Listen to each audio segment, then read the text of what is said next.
Good evening, everyone. Welcome once again here to Mr. Trifecta's Harness Racing Handicapping 101. That's right, ladies and gentlemen. We got a glorious piece of handicapping action for you this evening.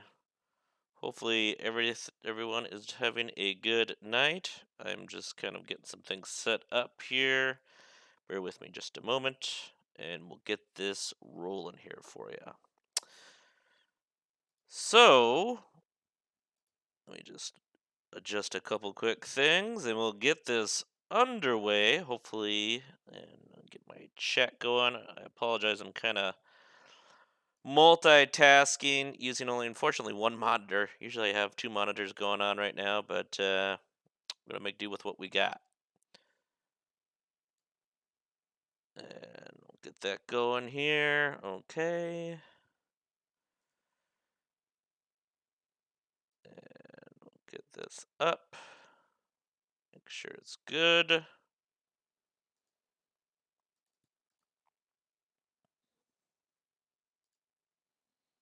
All right, just about done here. I'm just waiting for everything to load up properly on YouTube here.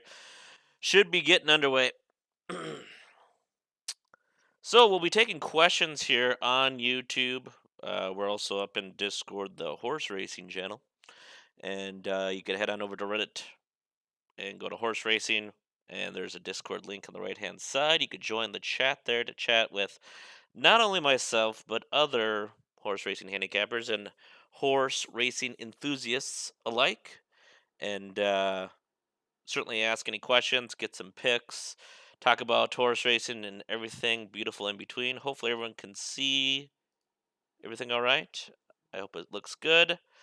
So yeah, we should be ready to party here. So give it just a second. I want to make sure everyone's looking good. All right, good to go. Good to go. I want to make sure this looks good on YouTube here. Everything can be heard.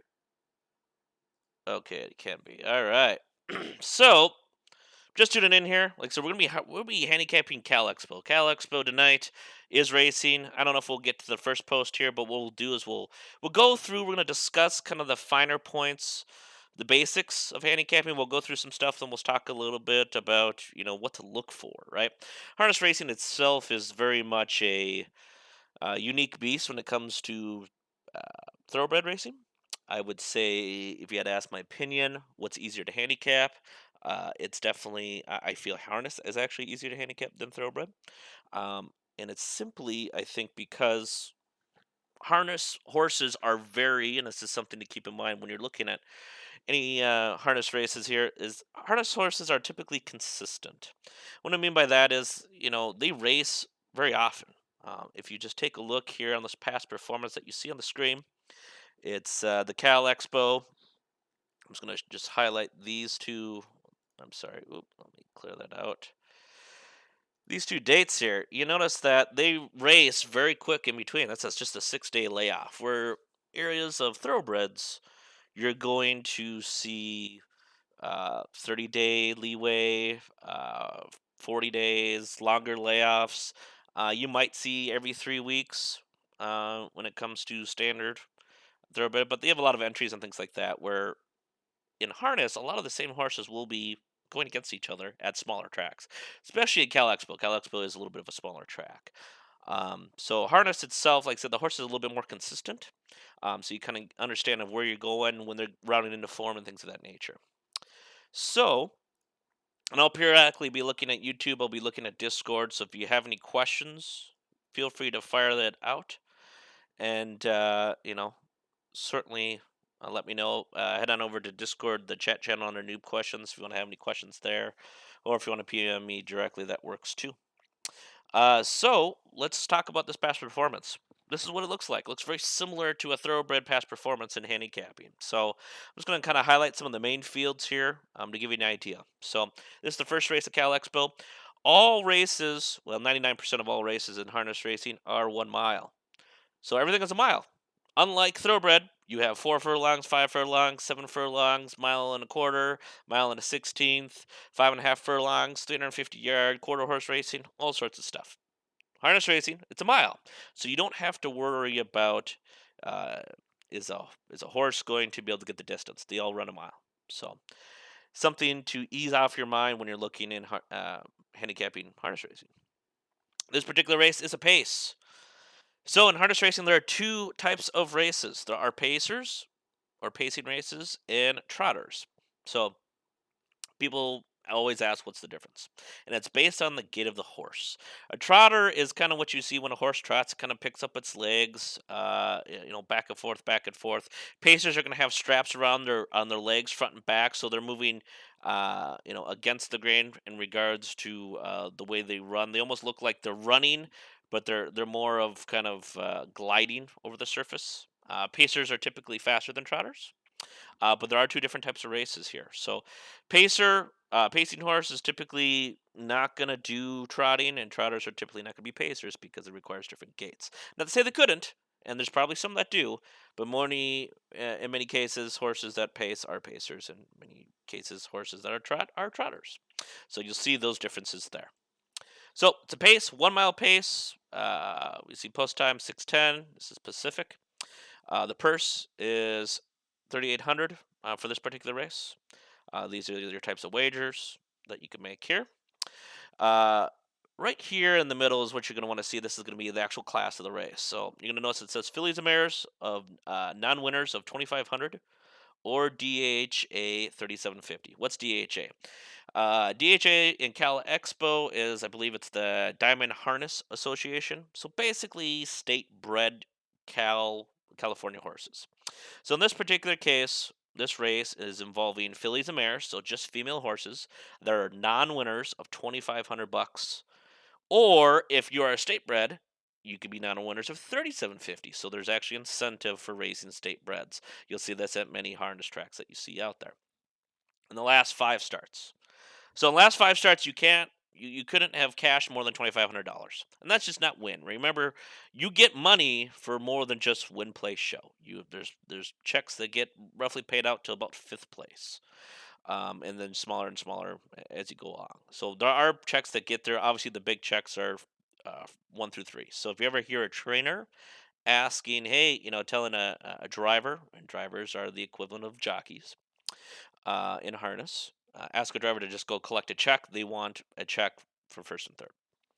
So now, when it's 2,500 last 5 starts, you're also going to see that there are some other optional exceptions or additions to this. So not only is the non-winners 2,500 last 5 starts, non-winners of a race the last 6 starts allowed $400. So if they have not won in the last 6 starts, they get a bonus $400 towards it.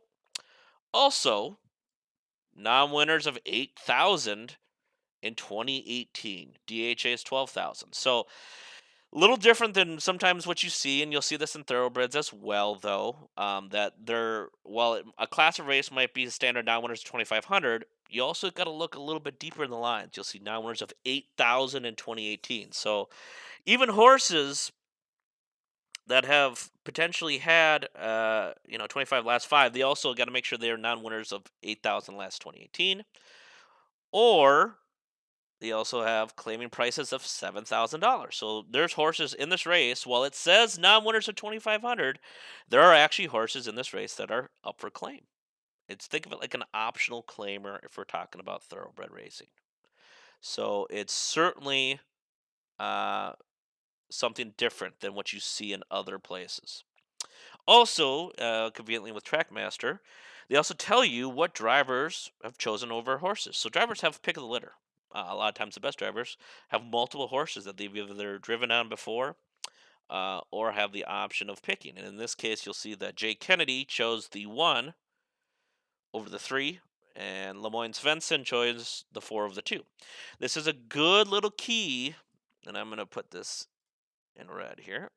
This is a good little mark to look at in regards to handicapping.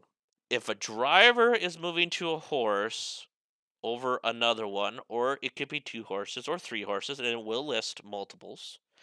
James Kinney could have chose the 1, and maybe he was available to ride the 3, 4, and 5, it will say that. It's a good handicapping piece to look at because obviously a driver is there to win, or he's driving because he has strong connections with the trainer.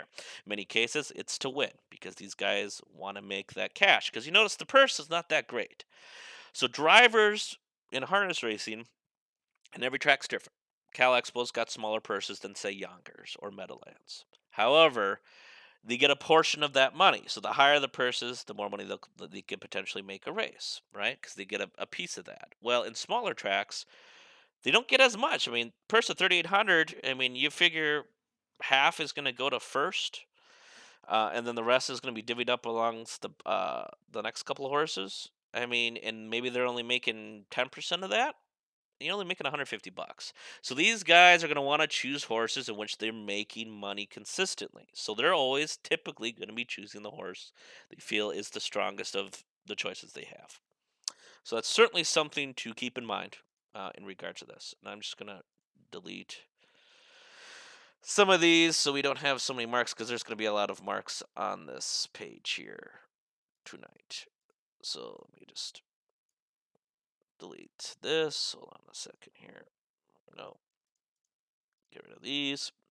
So something to keep in mind, and I'll mark that in red again here. So something to look at. So we're gonna go work from the top bottom here. So we'll start off with the horse. We'll talk about kind of some of these columns here. You see under the number 1 horse, Peekaboo Tattoo, and we'll take a look and we'll go from there. All right. So Peekaboo Tattoo. So here's the owner, Fabiola Quevedo, Sacramento. Name of the horse, L for the Lasix there. Very similar to other past performances you might see in thoroughbred racing. You got your breeders, right? So your owner, whoever bred the horse, you're gonna see it here. This is gonna be the information about the horse. So this is a brown mare, 4 years old. Sire is up front bred. Uh, Dame is Cocorona, and grandsire is Balor. You know, so it's a second time Lasix. So this is the horse second time on the Lasix here. Very similar. You're going to see the stats for the horse. This horse has raced 37 times in its lifetime. It's gotten 8 wins, 7 places, 6 shows for 40,000 bucks. And it's going to show you lifetime races. Lifetime, its best is 156-1 here at Cal Expo. It'll show you what it has for lifetime finishes here for Cal Expo in 2019, and then 2018 where they finished as well. So, very basic knowledge off there. Off track, obviously, if the track is off, so if it's under good sloppy conditions, that sort of thing, you're going to see that here. Very similar. Here's your driver. It's James Kennedy. So James Kennedy here. This is the silk colors. He's going to be having. He's got starts. He's got 417 starts. He's got 21% win percentage, places 13%, show is 15%, and a UDR, which is think of it like a batting average. Your percentage of winning out of all your races is 352, which is I'm sorry, 332, which is pretty good. So 21% win percentage driver. This is a good driver. That's something that we know right out of the gate. That James Kennedy is a good driver. At least he's been winning quite a bit here. 21% clip is a good winning clip here. Trainer Edwin Quevedo. He's got 175 starts. He's won 11%, 18% plays, 18% show. So, okay, trainer. Nothing amazing, but okay. And then, of course, you're going to see the actual stat lines here. So you're going to see the next couple that we see down here. You notice that we got 3, we got 6, 7, 8, we got 10. So they're going to show 10 lines of races here. You notice that within these, you know, something different than you will not see and I'll show you some examples here, is you're not going to see workouts much. You'll see qualifiers, which is a similar aspect to a workout, but there's no workout parameters here. So unlike thoroughbred, you don't have to look at workout times. These horses race so frequently they don't need a workout. If you're running or pacing or trotting once a week, you don't need to uh, work out. They're running so frequently that that's what it is. So let's talk a little bit about this. So this first race was back in January 18th of this year. Cal Expo race number 5, going 1 mile. The track was good, right? So the surface was not fast, so there was some. It was a little bit wet on the 18th here. This is the purse size is going to be 3,200. So this was a $3,200 purse right here. Fillies and mares, non-winners of 15 over the last 5. So that's what 1500-5. So very similar to what we're racing against today, which is non-winners of 2500 in the last 5. This is non-winners at 1500 in the last 5. So this horse, you can immediately guess is going up in class. Non-winners at 1500 in the last 5 is less of a class than non-winners at 2500 in the last 5. Right, classier horses. And here's the quarter times. Um, really quickly, just to jump up, a lot of this information's right here at the top. You see this giant piece right here? That tells you a lot of what these columns do. So it's kind of got a cheat sheet right here for you. So, Phillies and Mariners non-winners at 1500 last 5. First quarter calls, second quarter, third quarter, and then the finish. So it's got your 4 different calls, which is very standard.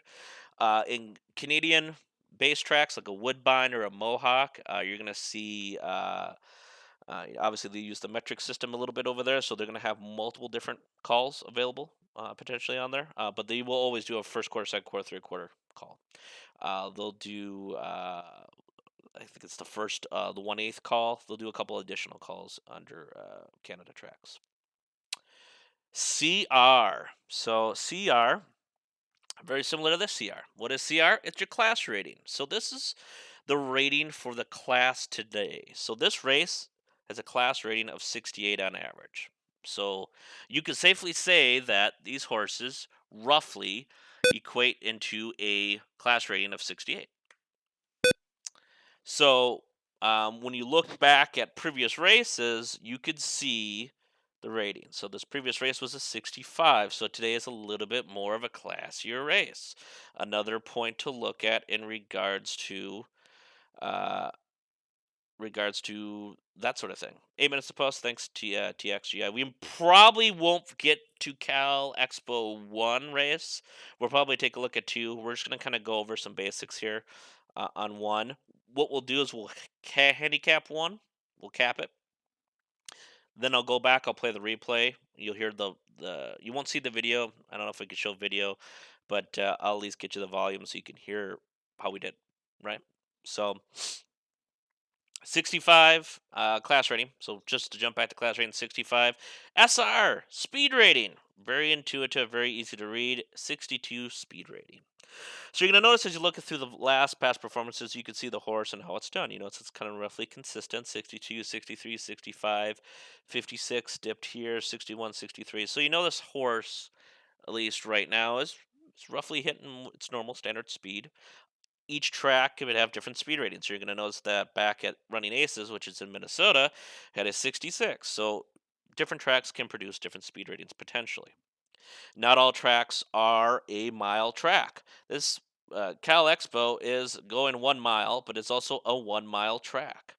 So you're only going to go around once. There are multiple different types of tracks within harness racing. There's half mile, there's 5/8, there's 7/8, and there's 1 mile track. So 1 mile track, you do one full lap and you're good. Difference between the tracks is really how many times you go around and the stretch run. So on 1 mile tracks, especially Cal Expo, that stretch run is like a runway. So when you're looking at a handicapping angles and things of that nature, you're going to want to have something left in the tank. It's always good to have a late kick no matter what track you're on. But especially so on Cal Expo because there is such a long lane. There's a lightning lane. There's passing lanes within there that open up on the inside of the rail that horses can pass in. So you're going to want a horse that's going to have enough stamina to get there. And you're going to want to have a horse that has a decent late kick because, just like it is with any harness racing, there's a mad bull rush down the stretch.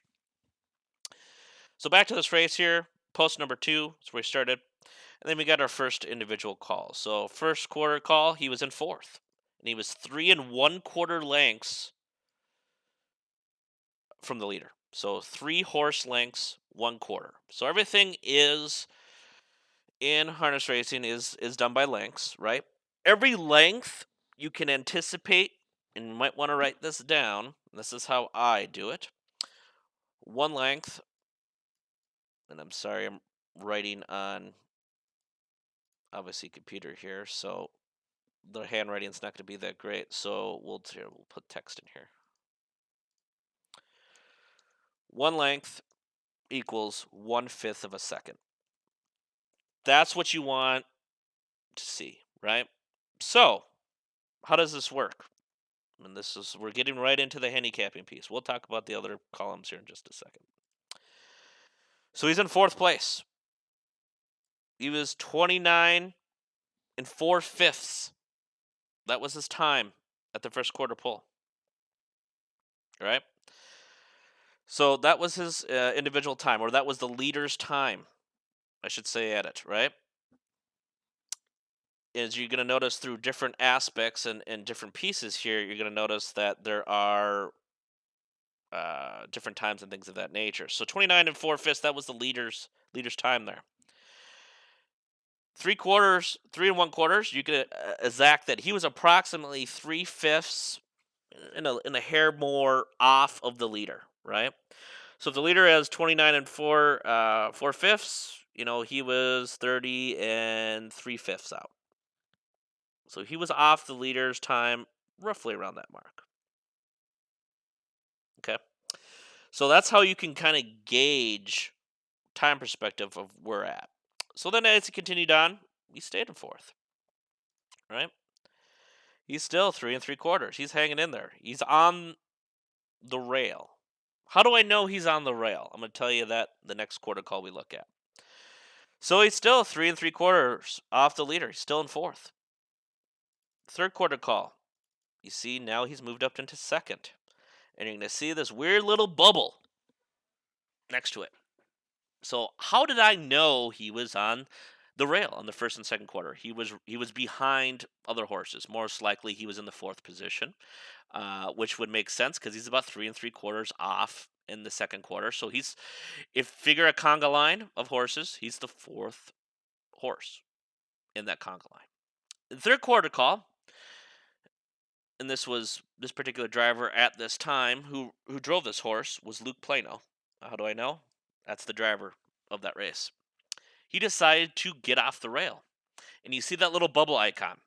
That means he's off the rail. He's on the outside of the racers. So you're going to see this bubble quite a bit. You're going to see this bubble sometimes multiple bubbles on the same line. So think of two different racers, right? And I'll see if I could draw this here. So here's your horse, right? That's your horse, horse, horse, horse, right? This is us right here. We're right here. We're in this line. At the 3/4 call, this horse is now out here. He's rushing up on the outside, trying to get past the leaders. That's what that bubble means. It means he's wide. He's gone too wide. He's on the outside of the horses and he's trying to get into contention.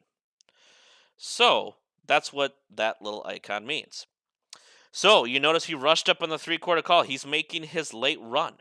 He's 3/4 off the leader. He's in second place. He's on the outside. He's what's called too wide right now. And in the stretch call, which you're going to see right here, and you're going to notice something different. There's a stretch call here, but there's not a stretch call here. There's no stretch call finish here. That's first, second, third finish of the leader. Stretch call is where they're at here. So it's right at the top of the stretch. He's still in second. He's still in 3/4. Oops. Undo that. He's still in 3/4. You notice the bubble's gone. He's not on the outside anymore. He's found a lane. He's in. He's 3/4 off, and what he's doing right now is he's right alongside the leader. He's right on the other edge of him. He's ready to go. He's ready to go ahead and get past that horse. So the too wide, this is when you're going wide off the corner. 2 3/4 at the stretch call. He's ready to make that run. And now you noticed as he made that run, he was able to pick up the victory. He got a first. He won by 3/4 of a length. You notice that his final time, 157 and 3. That was his final time. Matches the 1:15.73 right here, right? Now, that's not always going to be the case, right? If we look at his previous race, he's 156 and 2, 156 and 1. That's how you know this is whoever won the race, this is their individual times. Coincidentally, we just talked about one length equals 1/5 of a second, right? Well, you notice that 2 races back, he got third, he lost by 1 1/4 length, right? Well, what is one length? Equals 1/5 of a second. His time was 156 and 2. He was 1/5 of a second higher than the leader right here. So that's how you know that one length equals 1/5 of a second. Hopefully that rings true. And it usually does. So that horse last time out against Lesser Company won 3/4 length. His horse times, you see this horse time, 27 and 3. That's his stretch call time. He was able to make that happen in 27 and 3. So you notice the late kick. Anything 20, typically on most tracks, anything 28 and less is fast. If you're sub 27 and you're like 26 and 4, that horse is flying home. Most horses can go 28 and change. 27 3 is very quick. Why do I know it's quick? And do I think it's unusual? No. You notice most of his times here is 28 and 3 and 4 right here. You notice he's normally averages 28, and you see this 27.3. It's kind of abnormal. Could be that the horse has found a little something left. Could be that the driver saved a little juice towards the end. But really, what it's really pointing down to is this: the fractions of the times. You're going to notice that it was slower in this race than previous races. So the times were slower. So if the times are slower in regards to horses and when they're racing, especially a horse that's well trained and ready to go in proper company and class, he's going so slow. He had so much extra gas, he was able to kick home in a 27 and 3 fashion, right? You're only going 29 and 4/5 and a minute and 2/5. Whereas previous races, when he's ran only 28s, they ran much faster, almost a full second faster here, full second faster here, 3 seconds almost faster here. I mean, that's crazy. You could tell that this race, just by looking at the times and looking where he finished, his end times and his final times, we could tell that this race that he ran, or paced, I should say, was a slow race. And why was it probably slow? It was raining. Good track. So these are things you want to look at in regards to handicapping horses. These are all things I look at. So as we keep going along here, the odds, we talked about the horse times. The odds are right here. He went off at 2 to 1. So he was not the favorite. If he was a favorite, he would be like the 3 horse here. He'd have the little asterisks. He was not the favorite in that race. So there was a horse that did have uh, for a much lesser value. Luke Plano, here's medication he was using. He was using Lasix for the first time.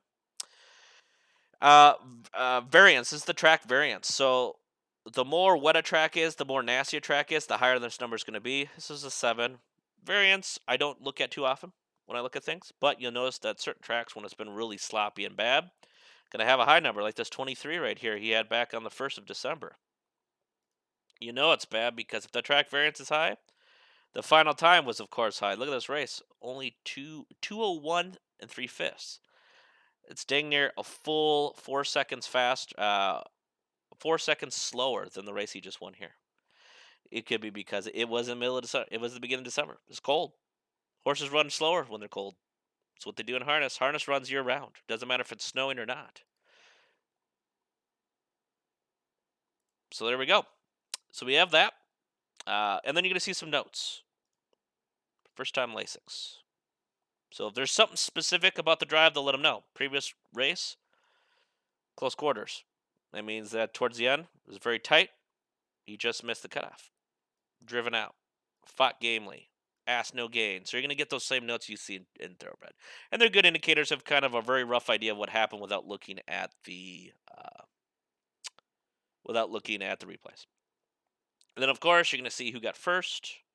Anything underlined are horses that are in the same race as tonight. You'll notice that 2 races back, he raced against a horse called Blue Note. Well, if you scroll down, Blue Note's the 7 horse here. So he is going against similar company, and then it shows you who's there. And then the field size. There were 6 horses in that race. So I just talked a whole lot about what a lot of this, what this all means, right? So I went through all the columns. So how do we actually handicap, right? We did all that stuff. Let me see if I can get this eraser out. Race. It's not going to let me do it, is it? Let's get to the pointer here. Let me just clear out some of the stuff. Whoa, undo. Don't want to do that. So you're going to notice that we highlighted a bunch of stuff. So here's how I handicap. And I'm just going to go through some things to look at when you're looking at horses, right? So this Peekaboo Tattoo on the rail. Rail is a good thing in harness racing. 1 mile, less so. 1 mile tracks, less so is what I meant. Not 1 mile in general, because they all run or pace 1 mile. So with this Peekaboo Tattoo, he's on the rail, which is okay. On smaller tracks, like a half mile, 5/8, it means more. Mile tracks, not so much because that stretch run is so long. So, Peekaboo Tattoo, when I look for horses, when I look for what I'm looking for in horses, is I'm going to look at probably the last 3 or 4 races. This goes all the way down to 10. And it's great to look at it. It's great to show when horse is in form or when a horse is trying. So let's talk about Peekaboo Tattoo. He won last time out against Lesser Company. He's moving up in class. He's on the rail. He does have a driver change, right? It's no longer Luke Plano. It's James Kennedy. Luke Plano is also a very good driver. So the question is, why is Luke Plano not on this drive? If we scroll through this and we look at all the names, Luke Plano is on the 7 horse. So Luke chose the 7, or he's on it. He didn't have a choice. Either way, it would have said at the top whether he had a choice for it. James Kennedy is on the 1 Peekaboo Tattoo. I like this move here. When I look at horses, I look for moves. I look for the circles. Circle's going to show me that the driver's trying or that horse had an opportunity to do something with whatever position it was in. Sometimes, if you get a really terrible post on a half mile track, there's not a whole lot you could do. You could try your best. You might get boxed in by horses, that sort of thing. But just looking at the paper, I look for moves. We know that this was a wet track, so the times are going to be a little bit skewed. We see 27-3 fast late kick, but we know it's because it was a slow race, slow fractions. It's not going to mean a whole lot. 157.3, okay time for what we have for company. But what I like to do before we go into each individual is I like to look at every single horse here. And we got 1, 2, and we'll keep going down. There's 7 horses in this particular race. Real quick as well, this tells you the colors of the silks. You're going to know, or I'm sorry, colors of the horses. You're going to know that blue and white in harness racing is flipped compared to thoroughbred racing. So every time you see the white in thoroughbred, it's the 2 horse. In harness, it's the 3 horse. So I just want to make that well aware. I told you a little bit that there was claimers in this race. Here's one right here for $8,400. So not every horse. There's another one for $8,400. You want to buy that one? $8,400. Not every horse is for claim, is available. So these 2 particular horses are up for claim. Something to keep an eye out. It's not a huge angle or anything to look at, but if a horse is dropping from very heavy company to lighter, might be for a reason, and we'll talk about that. So what I like to do is I like to look for horses that have raced at Cal Expo, right? And these all have. These are all steady horses. We don't have any big shippers in here. So all horses have raced at Cal Expo. You can see that on the left-hand side. I want to take a look at final times, right? Fastest horse always wins the race, right? Doesn't necessarily mean the best horse. Just means the fastest horse at that time. So what I like to do is I like to take a look at the last 2 or 3 races, usually within a month time frame. So we're going to set our cutoff time to 30 days. Right? 30-day cutoff. So that means I want to only look at the last 30 days. And it's probably going to be the last 3 or 4 races. It's typically what you don't need to do. You don't need to go super far back. You can if you're looking for back class, that sort of thing. But in this type of instance, we're going to look at that. So let's take a look. Let's do what I want to do is I want to look at final times. So I'm going to go in here. I'm going to take a look at times I think are fast. 156 and 1 is quick. 155 is certainly quick. 155 and 1 is very quick. 154 and 3 is very quick. 155 and 2. So I highlighted everything. I'm looking at what we see for horses. I see 154 and 3, right? That's the fastest time out of this group. It's by the 6 horse. So here's what I'm going to do. We're going to try to make this simple. 154 and 3. That's our par time, right? That's the base. All right, so I'm 154 and 3 is the fastest that I've ran in the last 30 days out of these groups. Well, you could certainly just bet that and hope for the best. Could be. Could be the best. Could be the best horse in the race. We don't know yet. 154 and 3. I always think when I look at horses, and I'm looking at who's the fastest horse that has ran in the last 30 days here. I found that horse, right? It's the 6 horse. But now I want to go ahead and look at horses that I think can compete with that time or can get near that time. So I'm going to delete all these things I highlighted except for 154 and 3. And I'm going to say I'm going to put a guideline, and you can break this guideline wherever you want. Could be 2 seconds, could be 3 seconds, could be 1 second. I'm going to do a 1 second guideline. So what I mean by that is I want all horses that 154 and 3 we know is the fastest time. I want to look at all the horses with recent races in the last 30 days that are within 1 second of that time. So what that's going to be is it's going to be 154 and 4 to 155.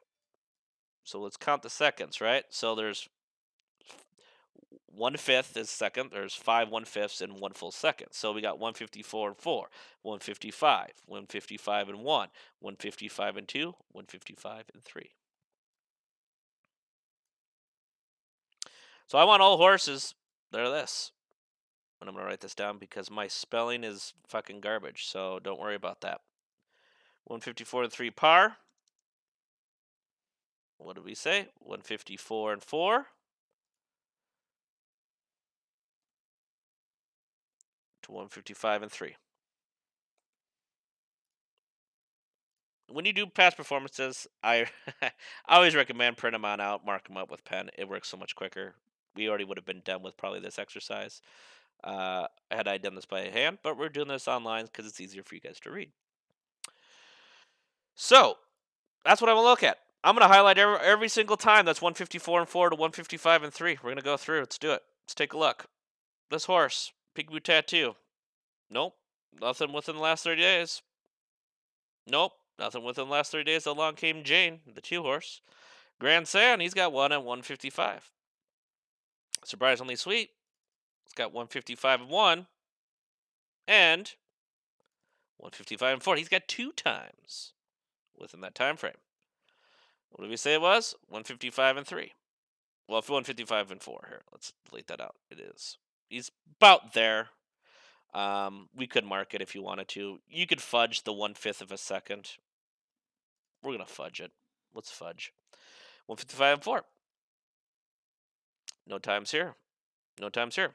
So, and 155 and 3 we said. 1 here. So let's take a look. We have 1 horse, 2 horse, 3 horses, 4 horses that we considered within the same time frame. Did I die? Should still be here.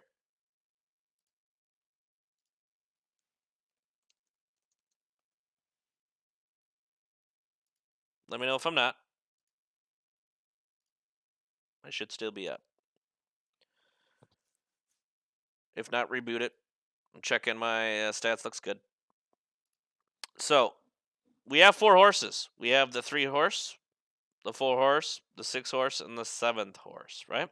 We're going to focus just on that. And this is, like I said, this is just one way of handicapping. And I'm just doing this to give you guys an idea of handicapping a race. So I narrowed down the field from 7 horses to 4. And I'm going to look just solely on those 4 horses. Let's take a look at them. Grand Sand, 6-year-old mare out of Sand Shooter. Driver, 11% win. Trainer, 11%. Driver, 10%. Okay driver, not that great. 10% is usually my cutoff. Anything below 10% is garbage. Throw it away. Now winners 2,505. He's raced at this class level before. He's got a 66 class rating. It's about right where we're at today. Speed rating is at 74. Not bad. I like to see a horse that likes to win. What I mean like that is a horse that's out in front and likes to win a lot. You got to realize that in harness racing, it's all about positioning. Horses typically on the front tend to win the most. Not all the time. They can come from the back too. But you got to understand that it's not like horse racing, thoroughbred racing, where horses can bump each other down the stretch. There's no room for error. You can't bump the sulkies. You get disqualified for that. So positioning is key. So people who are putting forward first typically tend to do better because you're at the front of the pack instead of behind the pack. You don't have to go 3, 4, 5 horses wide to get there. Plus, this also indicates right now, Grand Sand last time out showed early speed. He was in the first, and then he croaked at the end. He ran out of gas.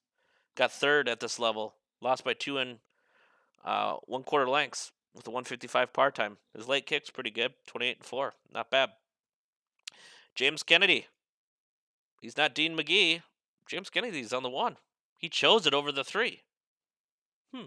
Something to think about. Surprisingly sweet. 6-5. He is the morning line favorite.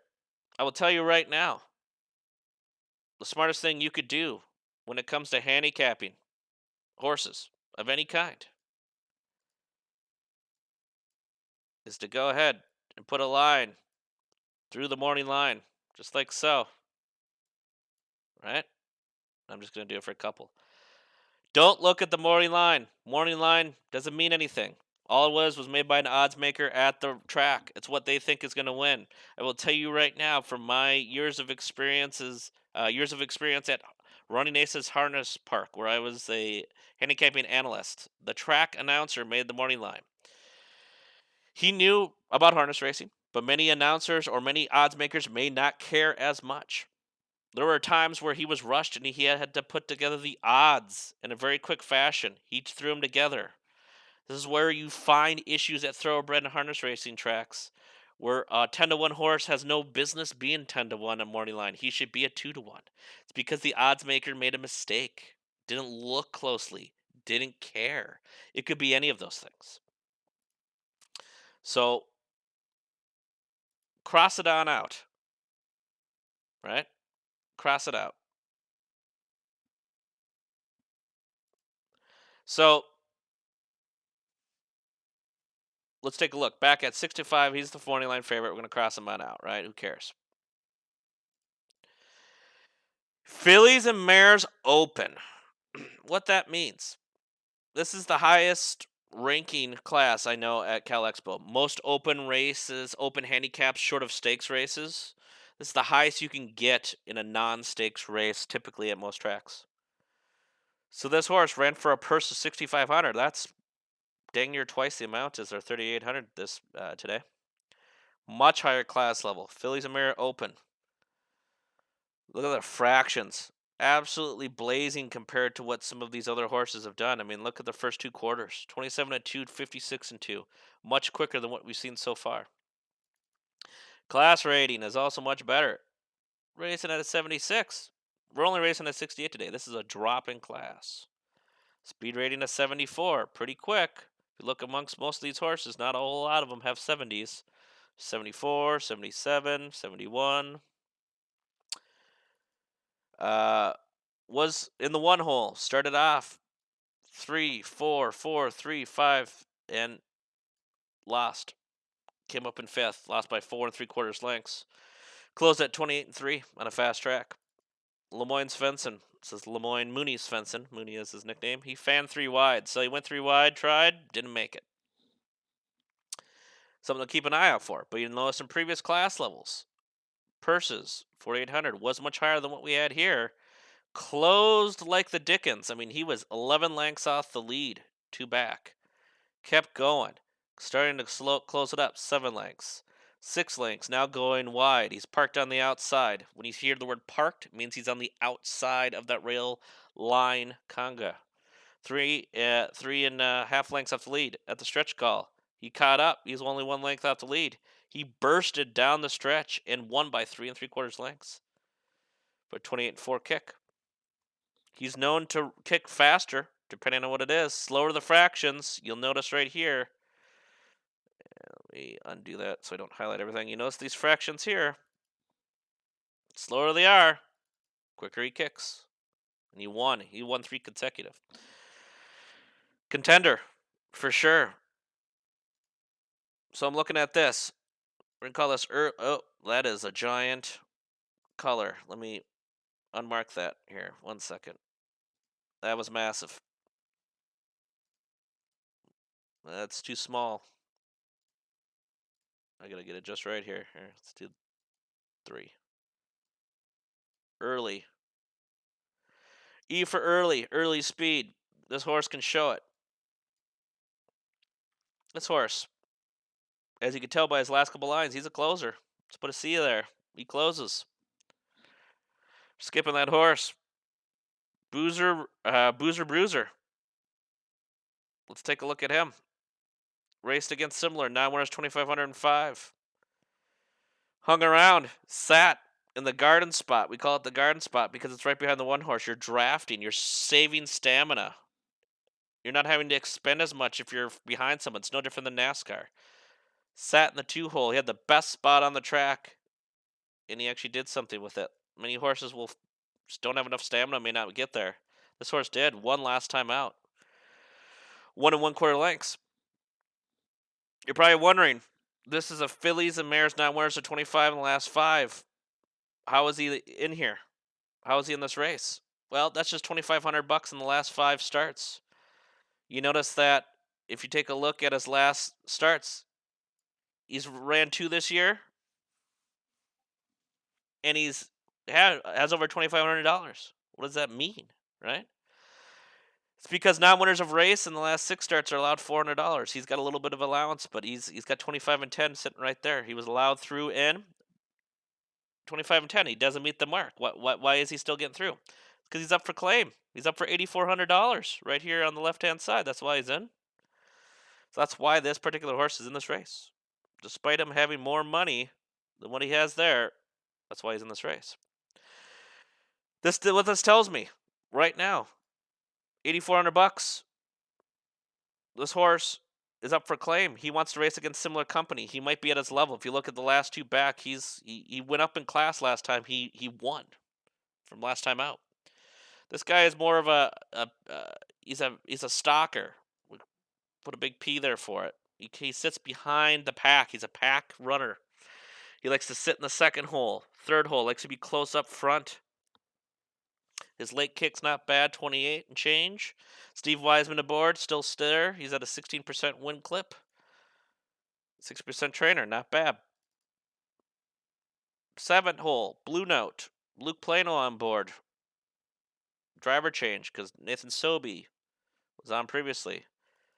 Rick Sisko's not winning very much, but he got a good driver. Last time out, came from on the outside. He went wide. Tried again, parked on the outside. Going 4, going 4, going 4. He just consistently stayed 4. He just kind of hung in there. That was his 1 time back for that. Previous starts, you showed that he can kind of hang around. Problem is, he's on the far outside here. He's going to have to get up close. Anytime way back in the 8th hole, he likes to show a little. He has flashed early speed in the past. So we do see that he can hang in some early speed. But he is on the far outside. I don't know if he's going to do it, but he might. because Luke Plano's aboard. Luke Plano is driving today. Every time he's been up front, Luke Plano's been aboard. But you notice he consistently gets his second or third. We're gonna mark a big P for him. Someone messaged me. Does dragging make that much of a difference, Mr. Trifecta? Uh, it can. Um, let me just confirm, Frogs. Uh, specifically, are you talking about drafting?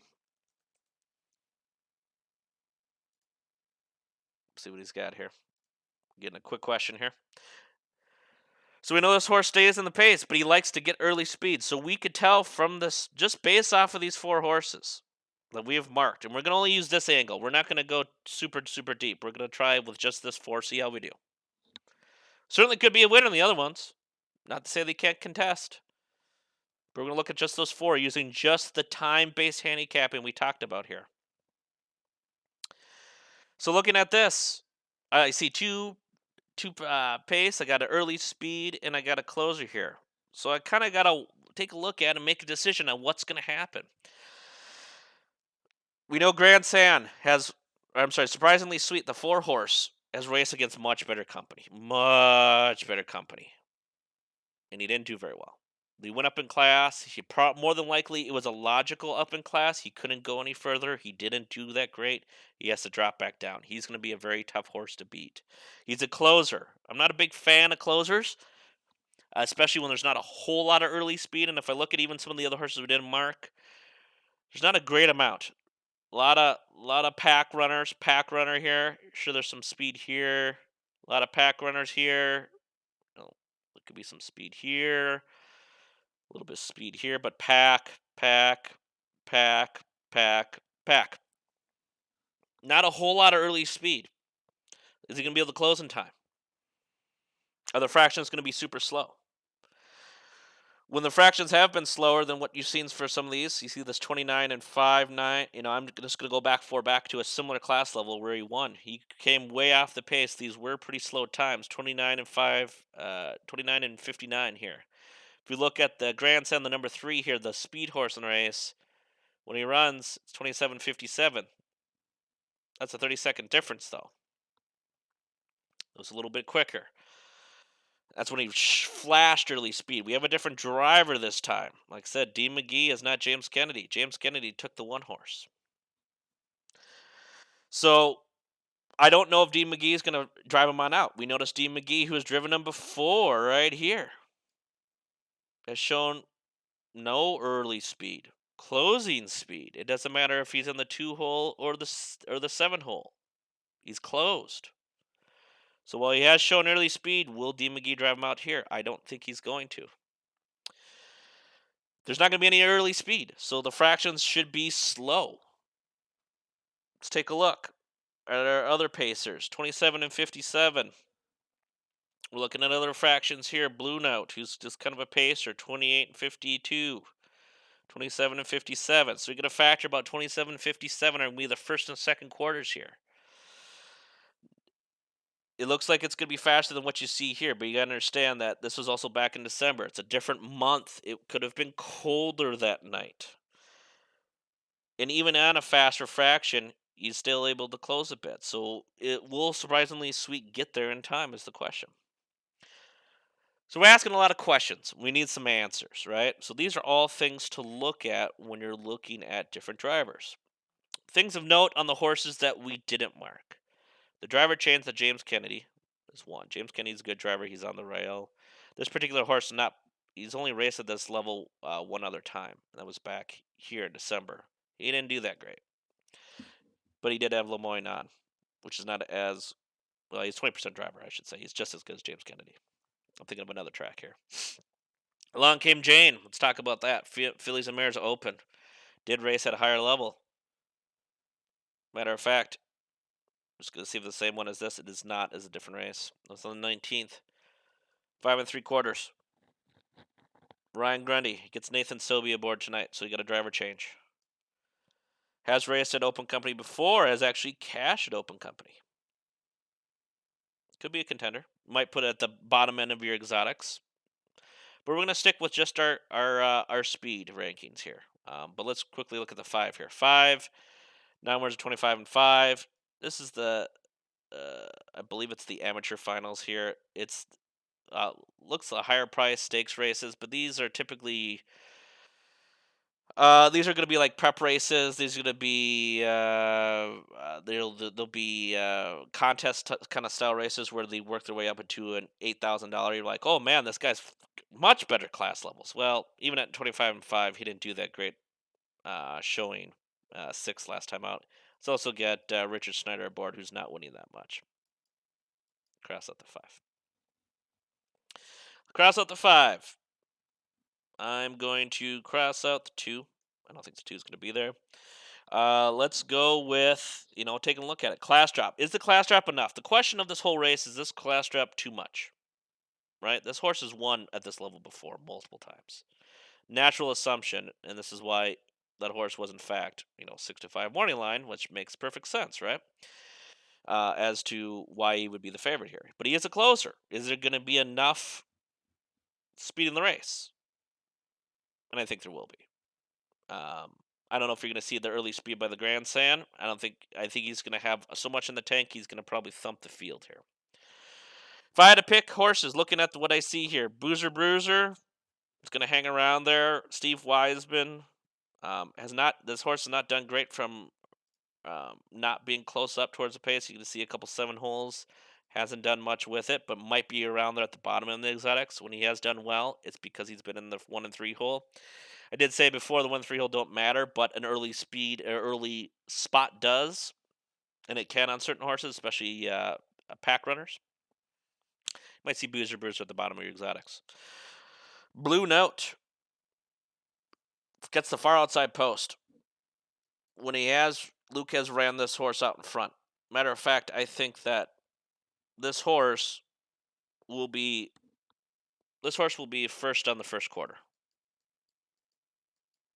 I think he'll be our leader. He's going to set the times. 28 and 58. I don't know if he'll get there. We'll see. He's at 10-1. He's a bomber. I think the class, just to see what we see here, up in class. He's technically dropping in class. He has one at similar back on the 8th with Lemoyne. Nathan Sobey's aboard, but we're using just our speed here. But you might want to consider the 2. Along Came Jane, but we're just using the speed handicapping here for this time out. When you want to look at other factors, you'll look at different things like this, looking at the ones that don't fit that speed to see if potential suitors that could be in there. Not everyone that runs their fastest race in the last couple may have ran faster before, and that's the case right here. If you take a look and highlight this, it's back on the 28th. Did one in 155 and 5. So that is actually one I should have hit. This had 4 races, so I apologize. Long Came Polly should be in there. So let's erase this. Whoop. We'll leave the 2 out here. Let's take a look at the 2. Right? We didn't go far enough back. That's why you got to look at the different races. He ran some couple extra races than what you've seen before. Fillies and Mare Open 2. That's a much stronger class. It's the second level Filly Mares and Open 1. It's the 2 feeds into 1. That's how it works. You're going to notice because the dollar amounts are more. Ran consistently. Boom, boom, boom, boom. Just kind of even keel in the open company. You notice when he has won at lower levels, he's been off to the races. I am going further back than what we see. He's going to be a little bit earlier speed. Nathan Sobey, I don't know how he's going to drive him. That's the key. He hasn't driven him before, at least not recently. You got to understand, in this world, it's the world of what have you done for me lately. So this is a question mark. What is he going to do? Is he going to be an early speed? Is he going to be a pack runner? He could be E or P.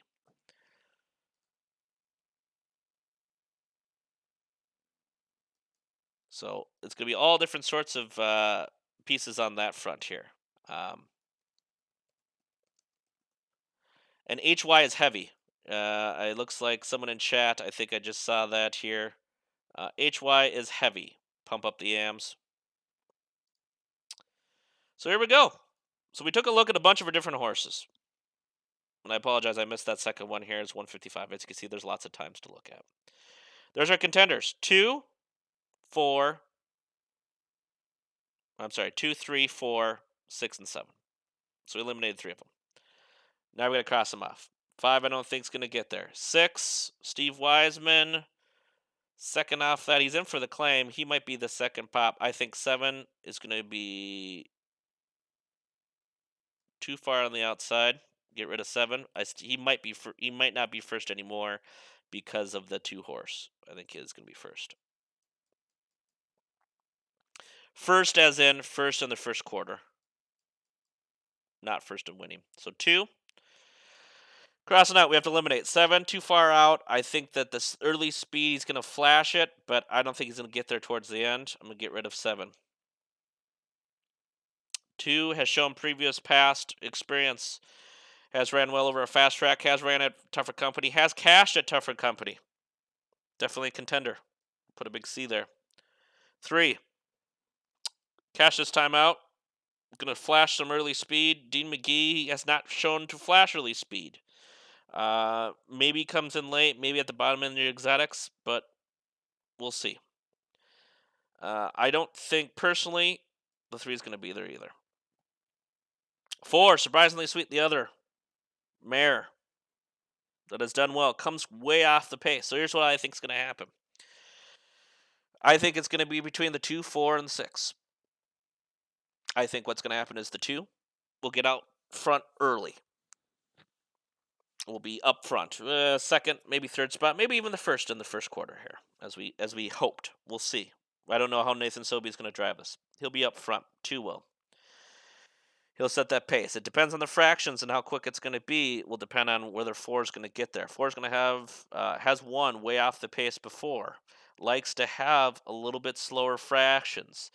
This horse, when this horse has done well, has gotten around the same type of fractions. So will I think the fractions be that slow? Could be. 6, Bruiser won this last time at this level. Is in for the claim. I don't know if it's going to be the same, despite his 154 and 3. If he's going to be able to get to 2 and 4. The class rating was 66. This is 68 today. These horses have both ran at higher levels. Have also won at similar levels today. Won or raced at against better. I think it's going to be certainly tough. I don't like to pick favorites, but we're just trying to pick winners tonight. So I think what's going to happen is the 2 will be out front. 4 is going to come probably first over around the 3/4 and should pull in down the stretch. I think it's still going to be a duel between the 4 and the 2. I think the ending ticket, it's going to be 4, 2, 6. So let's see. I'm going to switch on over to it. Let's see what Cal Expo did.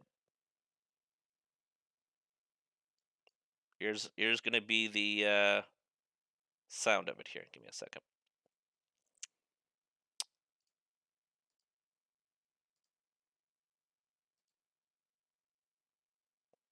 Hold on one moment. Something's not wanting to work right here. 1 second. Minimize this.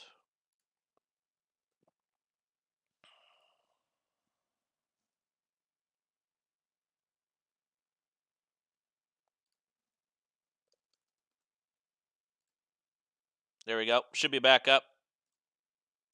We're back, folks. There you go. Now we're in business. Here we go. Here's the sound. Let me fast forward it here to the gate. Here we go.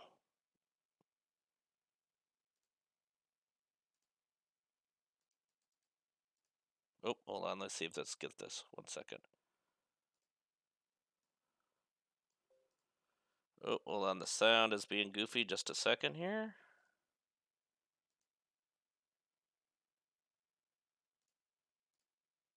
Let's see if that works. Nope. Hold on, that didn't work either. 1 second, let me switch us over. Sound was working before. Let's try this. And they're off on the outside. Bruiser gets the first call to her outside. Blue Note also showing early speed from the pylons. Peekaboo Tattoo is there early as well. Next in line, settling in fourth, it is Along Came Jane. Behind that one in fifth, Grand Sand. And then it's Surprisingly Sweet. And the early trailer in the field looks like we made it. Settling into those early positions. So at the first quarter poll or coming up, it's going to be 7-6-1. So just based off her data, Blue Note did go out to early lead. We talked about it getting the first quarter over. Luke Plano did send that horse over, first over. Got all the way over from the rail.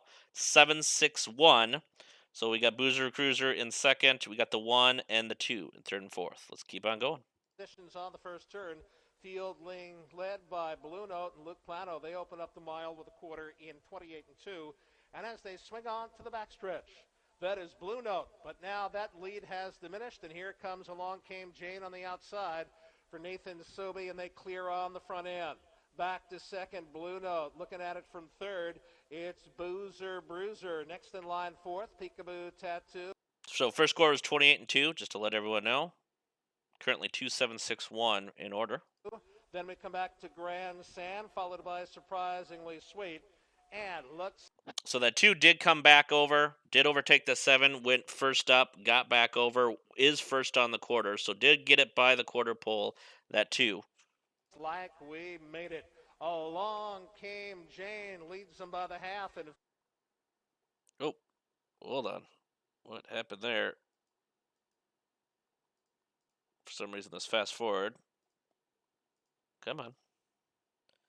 Along Came Jane on the outside for Nathan Sobey, All right, and they back clear at the on the quarter here. front 2 end. just went up. Back to second, Blue Note. Looking at it from third, it's Boozer Bruiser. Next in line, fourth, Peekaboo Tattoo.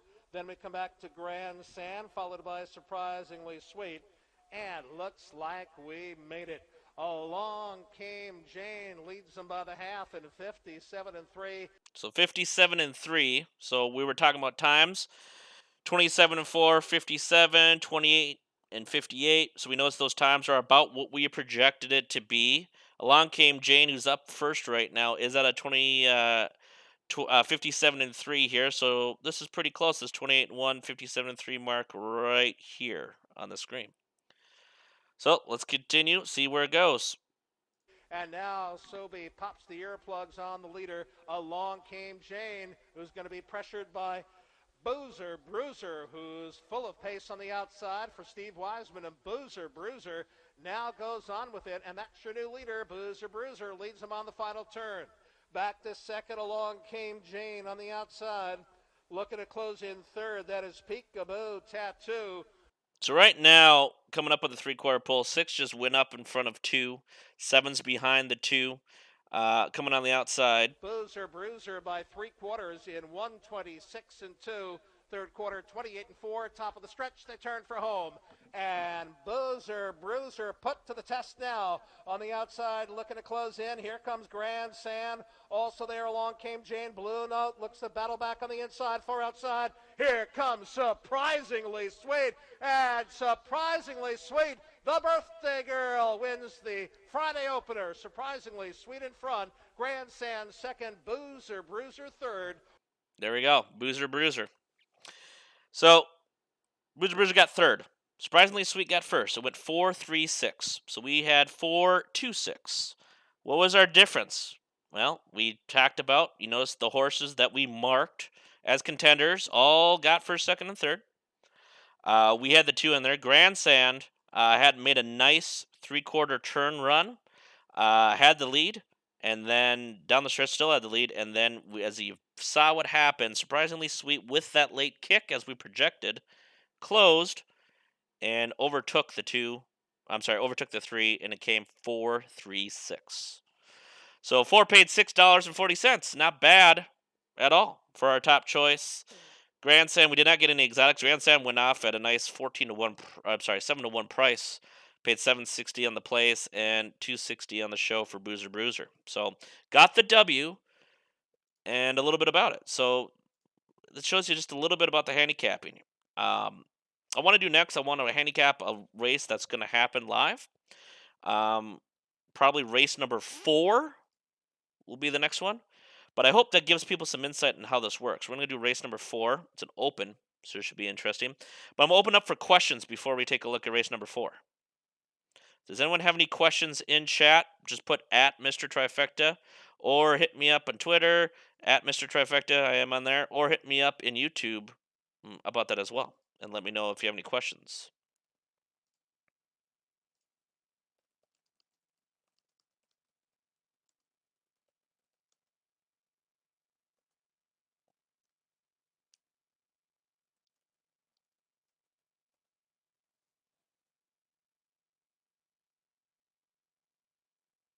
We'll leave it open for a second for trading. Otherwise, we're going to start on this. So I'll take a look. If anyone's got any questions on what we did, we'll use the same time method. We'll see if we can be successful again. Got a W off that first one here. Let's take a look at Cal Expo Friday, January 25th. This is a race that the other one did not happen. We did it while we were doing it. We're going to try to do this one. We have probably 8 minutes to do this, so we're going to power through it. So let's go real quick. Let's just take down the times as we've done before. We do have a question in chat.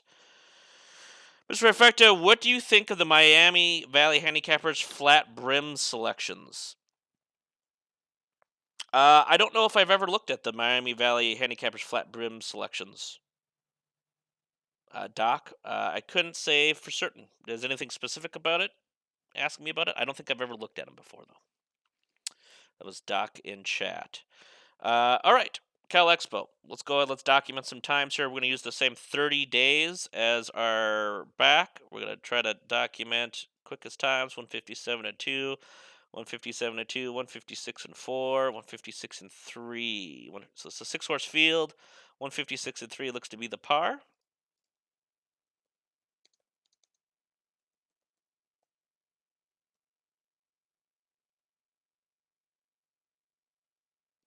Let's see. Hold on.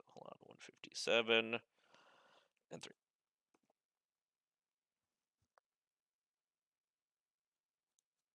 All right. That's going to be the times we're looking at here. So let's go ahead and just delete these on out. 157 and 2 is fine. 157 and 3 is our hang up. That's going to be, we're not going to copy that one. Why? Because that line, that shows it's a layoff. This was back on December 8th. That's going to be on our 30 days. Harness is a game of what have you done for me lately, so make sure you keep that in mind. So we have 4 horses, so we can eliminate the top 2, or the 1 and 2. Get rid of those. Let's go ahead and let's take a look. All right, I'm gonna get out my highlighter here. This is open. 2 post positions are assigned. Usually, the best horse in the open race is going to be on the outside. Silver Hill Volo, quote unquote, should be the best horse, according to what was assigned by the track and the odds maker. But let's take a look. One Chief, Luke Plano, good driver, good trainer. Driver change. No driver changes at the top, up top here. No one's jumping ship. Last time out against Open, single company, hung around there. Had a couple early positions. Didn't really flash a whole lot. Kicks, nothing to write home about. Not really super impressed with the number 3 One Chief. Number 4, Wind Sun Galaxy, also raced at open level. This is a good track. We'll take a look at some of the other ones here. Hung in there during the little bit of a wet track. Close was 28, which is fine. D. McGee aboard. D. McGee aboard today. Jesse Pacheco, driver. 28-4. Let's look at the one previous one. Flashed some early speed. Hung around the second spot, third spot, second. Picked up a third. Same thing. Very consistent. Hangs around. Always a bridesmaid, never the bride. We're going to put this one as a pace. He's a pack runner. Silver Load, Steve Wiseman, driver. There was a trainer change, 2 back. Fresh off the change, about a month, got third against Open Company. Second try on Open Company. Fourth. Whoa, made a big move at the 3/4 pole. Second by was only down by a head. Was parked on the outside doing it. Second by a head, still hung around. I like that tenacity, but ran out of gas. It's a nice try, especially from a further outside post on a wet track than you see today. Times are fine. Lick kick was okay. Steve Wiseman's aboard, switching from Lemoyne. I think this was a good race. This is a first off of a claim or trainer change. Could have been a private claim, could have been a purchase. You don't see claimed. It would say claimed if it was claimed. Could have been changed. Could have just been changing trainers, that sort of thing. Um, this is going to have probably some closing kick. We'll put a C there. I have another question in chat. Also, name a more depressing track than Monticello. Good question.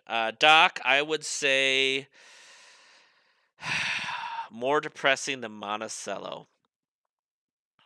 You could say Banger. Some people could find the main track to be the most depressing. Banger. We'll try Banger. One off top of the head. Let's go ahead. Let's go to the 6, who supposedly should be the favorite. He's the even money favorite.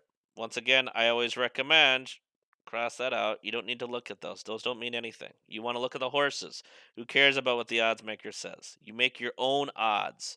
That's a later, more advanced technique to make your own odds, but don't look at that. What a lot of people also do is they'll take a piece of paper and block out this whole left side. Just eliminated the whole numbers, then you don't have the tenacity to look at it. James Lackey aboard. No driver change. James both drives, trains, and owns his horse. So he's got a lot invested into this horse.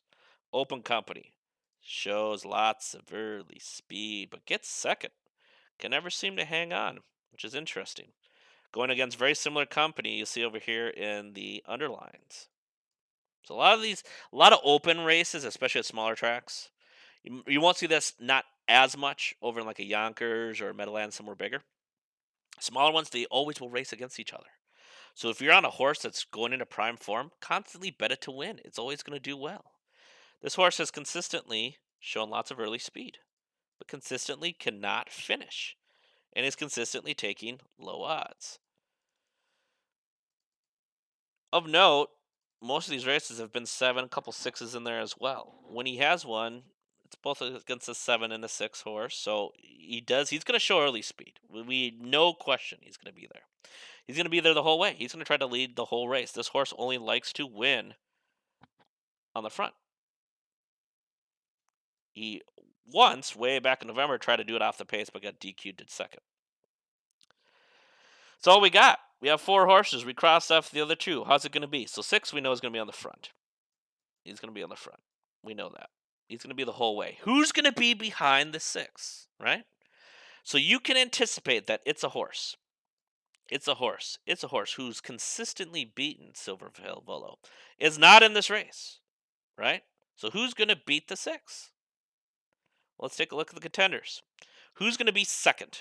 We want the horse that's going to be able to stay up and draft behind the 6 here. So let's look at who could potentially do that. Who's got some early speed that's going to flash with him? Well, One Chief can kind of hang around a little bit. Not that great a closing kick, though. Not impressed about that. His closing kick's pretty good. He's showing 28s. We want someone that's going to have some kick at the end because you got to beat him on the front end. One Chief, maybe. Winston Galaxy consistently stays in there, shows some early speed, but hasn't ever proven once he's gotten kind of in that pocket spot to ever go by. He's shown some late kick, but he's just barely beaten the cuff of the 157 and 2 mark here. I don't know if he's going to have enough juice to get there. It is second off the layoff, though. Oh, I'm sorry, that's for Silverlobe. Silverlobe, let's talk about him. Second off the layoff. I like that. Second L. Driver change Steve Wiseman. Steve Wiseman's still a good driver. Lemoyne's a good driver too, but really, when you go from good driver to good driver, I'm fine. Steve, I've always done well with him when he's been on horses that can close.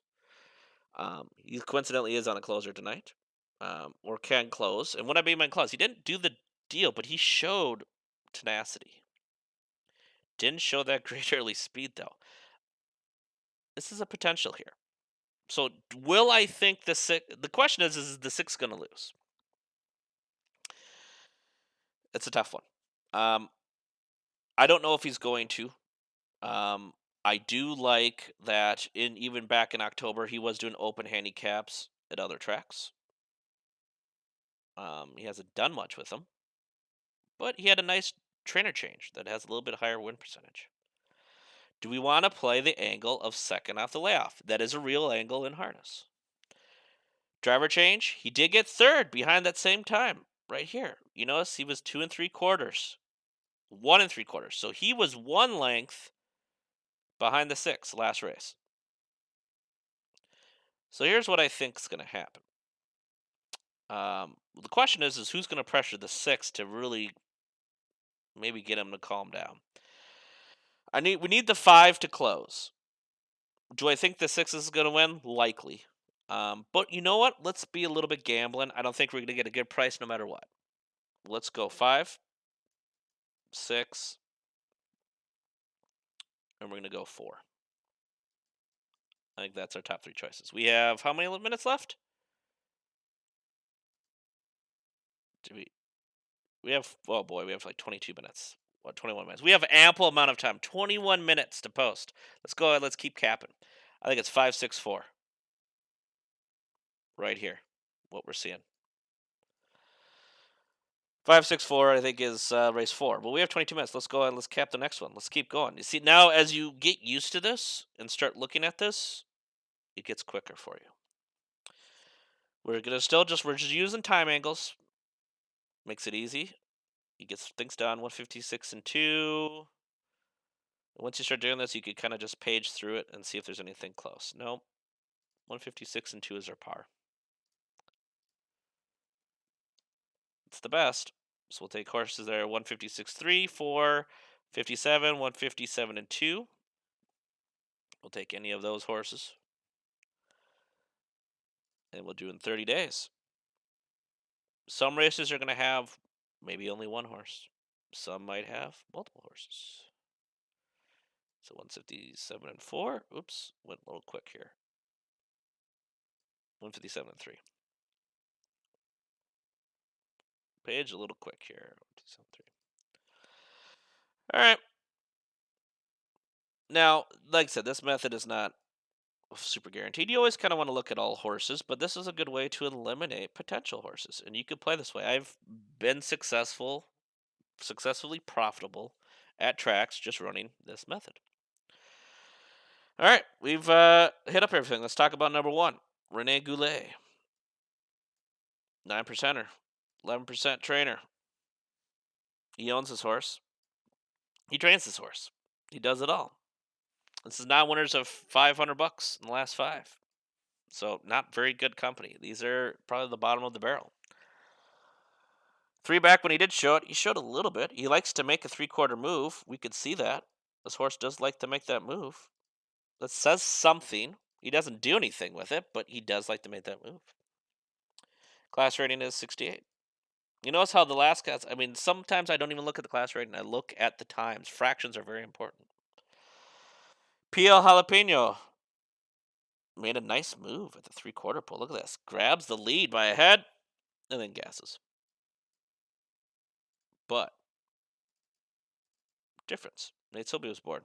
Now we have James Kennedy, who we know is a better driver. Driver change for the good. Put a note. If I could write, I can't. Driver change. I like to see that. I like to see maneuvers. I like to see a driver try. And this, even though it's not James Kennedy, he's improved, showing that this horse can maybe show something. Number four, Major Jesse, Steve Wiseman aboard.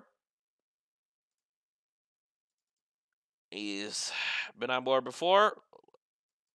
Not very good post last time out. Like I said, it's not a huge deal, but sometimes it can make a difference. A lot of horses sometimes like to be on the rail right out of the gate. They don't like to deal with other horses. Has to try to make moves. Made one there. Didn't do anything with it. Was parked. Do you see these three dots? That's bad usually. What that means is you're parked on the outside, which means he could never get to the rail through the first 3 quarters of the race. And that's why he did nothing and lost by 16 lengths. Never got to the rail. Does have a better post this time. Post improvement. He's got the 5 or the 4 hole. That's a good thing. He was first to go 3 wide too. So he went wide here. He's parked on the outside. Sonalta Diesel. Jerry Longo's on board. 10%. He's an own train driver. Owns it all. Last time out in similar company. Slow start. Slow start. Made a 3/4 move. Parked on the outside. Tried that maneuver. And ran out of gas. But I like that try. It shows improvement from the last couple. What was the difference? What I think the difference was? The times.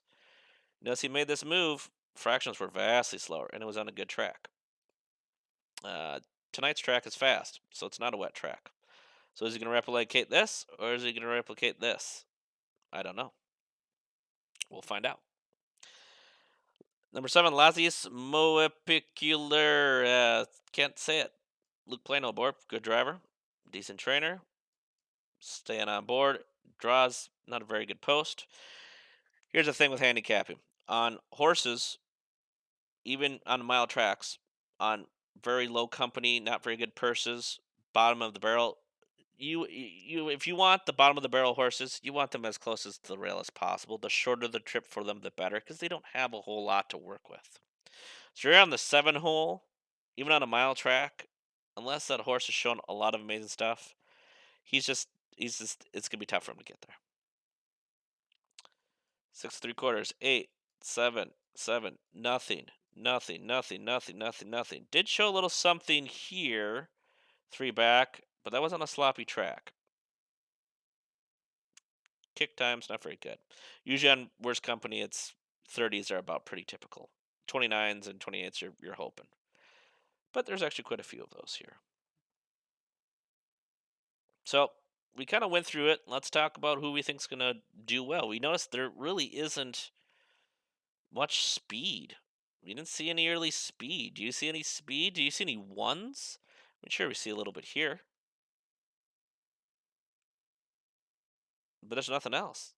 I mean, close. This could be considered a P because he's gotten close. 2 back. But I'm not seeing a whole lot of early speed. There's a little bit here, maybe. But this is a terrible post. Probably Force got the most speed that we've seen.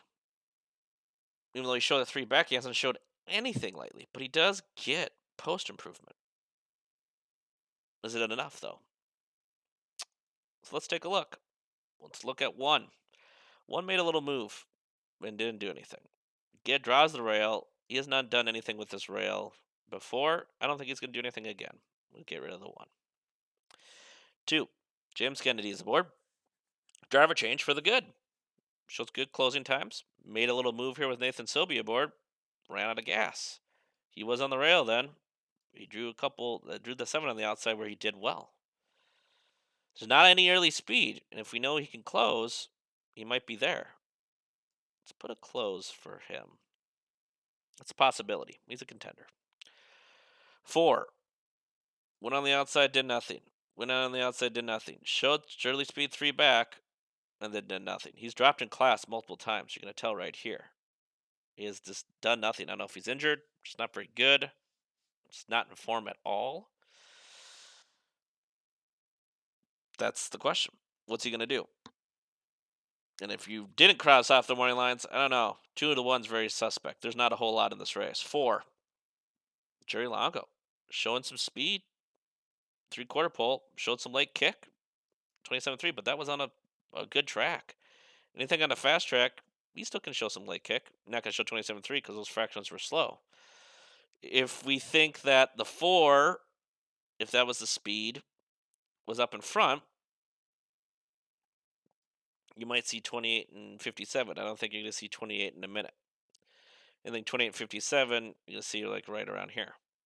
But I like this maneuver. I like to see a little improvement. For what little we're seeing out of these horses in this race, not a whole lot to go off of. So here's how I'm going to play it. I think the 2, just because of post, And just because closing kick has been good, the driver changes for the better. These are all positives. Despite this being a good track, it was the same track, same race as the 6 horse here. I think it is the 18th 1836. Yeah, the same race they came off of. He was out in fourth. He was on the rail. Jerry was out here on the good track. He came from off the pace and did something. We're on a faster track tonight. We get a driver change. I think they're trying to change it up. They're trying to make something happen. I don't think there's going to be much speed. Might be slow fractions. I don't think we'll get this, but we might get this. But will he be able to do something with it? That's the question. 6 has shown the most interesting line, at least I see right here, outside of the two spot here. And he's actually improved on it. I mean, he tried. We're going to go with the 6 on top of the 2. On top of, let's take a look at the 7. Outside post, hasn't done much. Did show something here. Does get Luke Plano aboard again. So we know that he can do something from the outside, but this is even much further. I don't know if he's going to be able to get it done this time. There's not much fast fractions up front. If it's a 27 and 58, something like that, he may not get there. I don't think 7's going to make it here. Get rid of 7. Let's do. I mean, the only one left is 4. The others we're not happy with. So 624. How much time we got left in this race? 11 minutes. 10 minutes. Let's close this on out. Open up for questions again. Does anyone have any questions? Hopefully everyone's enjoying what you've seen so far.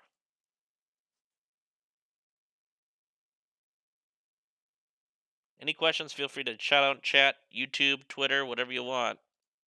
We're game. Let's keep going. Hopefully this is what you guys want to see. 6. Like I said, there's different angles to play, and if we get some of these, if there's some races here that show a little something more, I'll let you know. 155, 154 and 3. 54 and 3 is our par. So we're using, like I said, just that simple speed piece.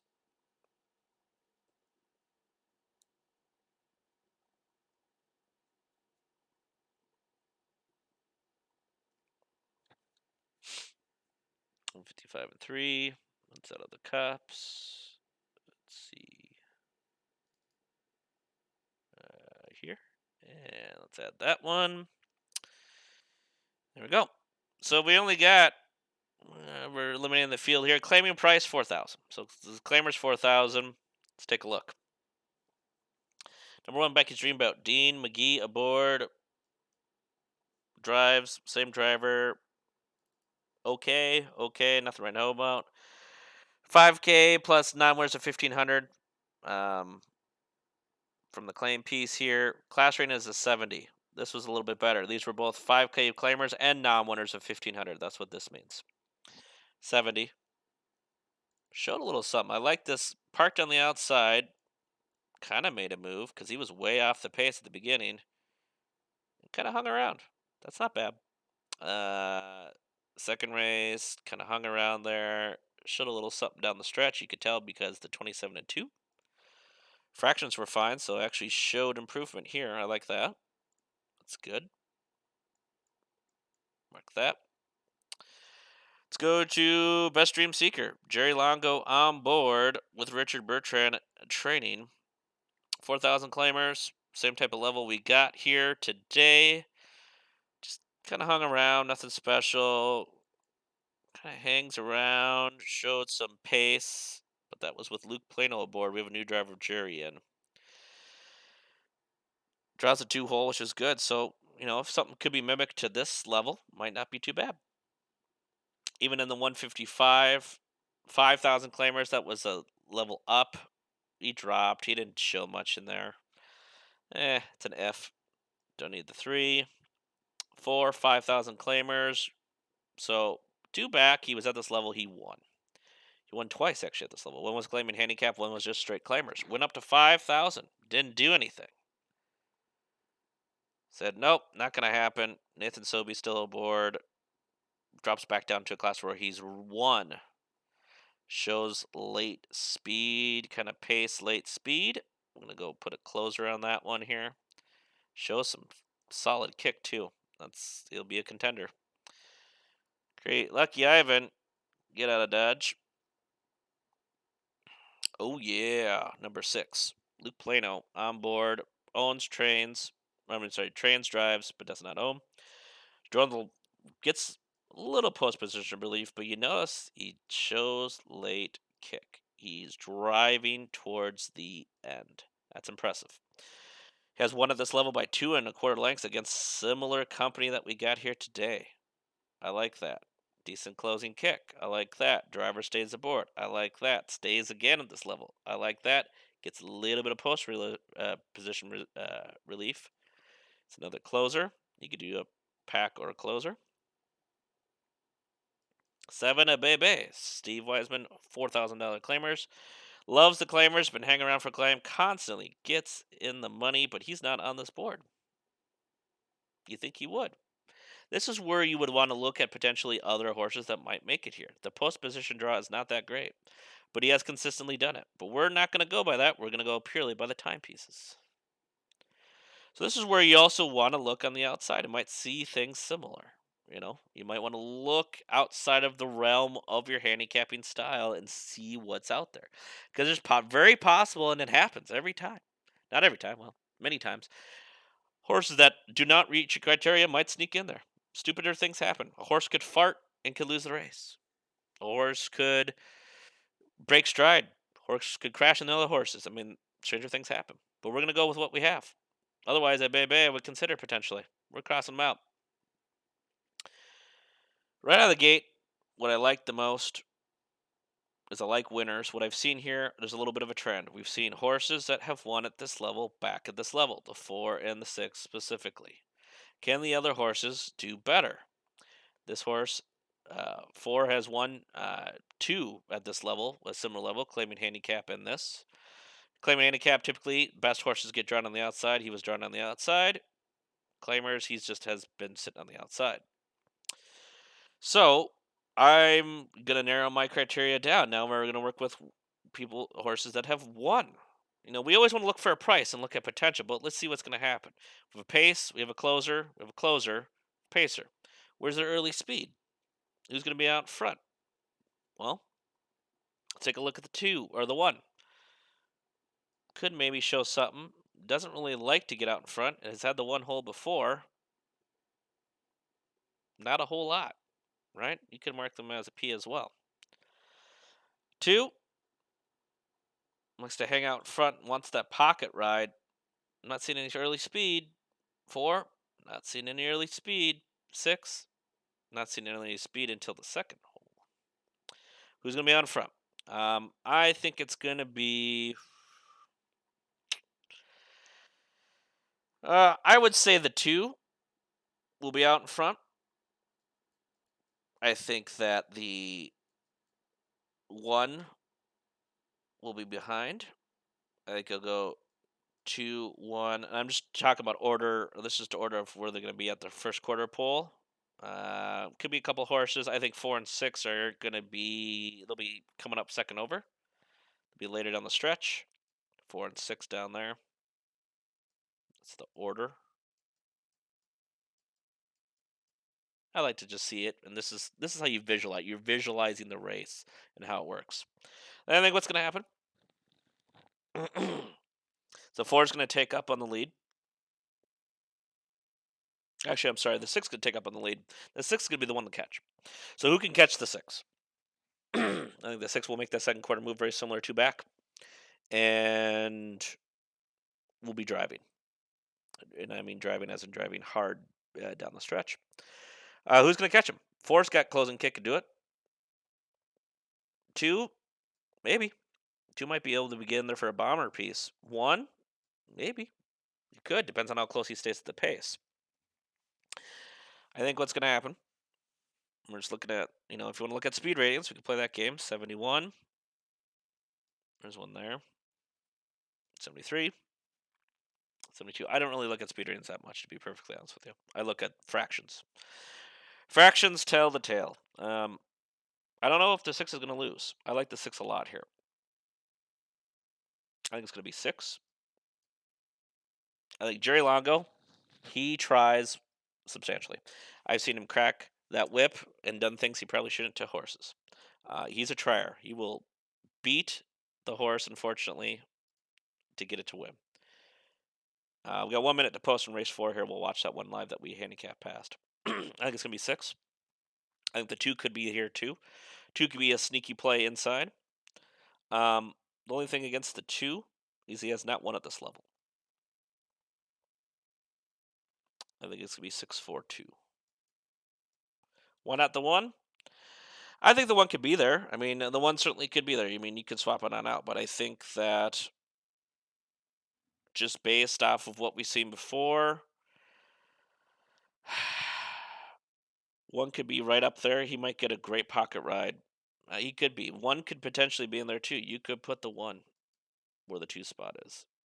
I think it's 6's to lose. I think 6 is going to win it. I think after this second quarter to third quarter pull, he'll have first and he won't relinquish. We'll find out if that's the case. I'm going to turn on the sound here. The 2, Frank's Best, owned by Bob It's Johnson. race 4 that we handicap. Aboard. Let's go up to race 4. We had 5-6-4. Number 3, One Chief, owned by Don and Barbara Arnstein, Steve Chambers, and Tyler Wiseman. Luke Plano has the assignment tonight. Number 4, Winsun Galaxy, owned by Ronald Reddick-Zuki, driven by Dean McGee. Silverload is the 5, owned by Medina Racing and Kathy Plested, driven by Steve Wiseman. Here we go. And number 6, Silver Hill Volo, owned and driven by Chip Lackey. That is the field for tonight's featured 4th race, open to trot. In the upcoming 4th, exacta, 20-cent trifecta, 10-cent superfecta, and pick 3 wagering.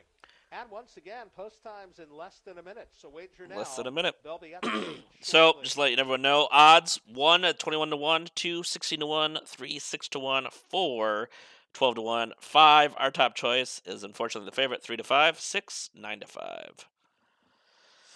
So let's see if our 5 can beat the 6. Catch that 6. That's the key. Can he get up there? Is he going to be able to get that fast time? 6 loves that lead. It's a horse is not in the race. Can the 5 do it? That's the question of this entire race. So we'll wait to see. But hopefully people have been enjoying what you've been hearing here today. I'm going to post this video up on YouTube. We'll have it. People can rewatch it. And this is just one example. We're just doing time-based capping. You could do other aspects. You could do straight class handicapping. You want to go for that. You want to look at speed handicapping. You want to look a little bit with that. But most of what you're looking at with harness racing, you're looking at fractions. You want to see where they're at, what they have done, what they're going to potentially do, and what they're capable of doing. Times are important as well, but I like to see how the horse performs. All this does is it sets grounds for elimination. And it's very possible, the 1 and 2 could blow up and have a big race here. Not that it couldn't, but most cases it seems to eliminate horses. It's a great way of eliminating horses off the bat, eliminating, saving your time, and looking for better ways to do business. So we're going to see if that 5 can do this.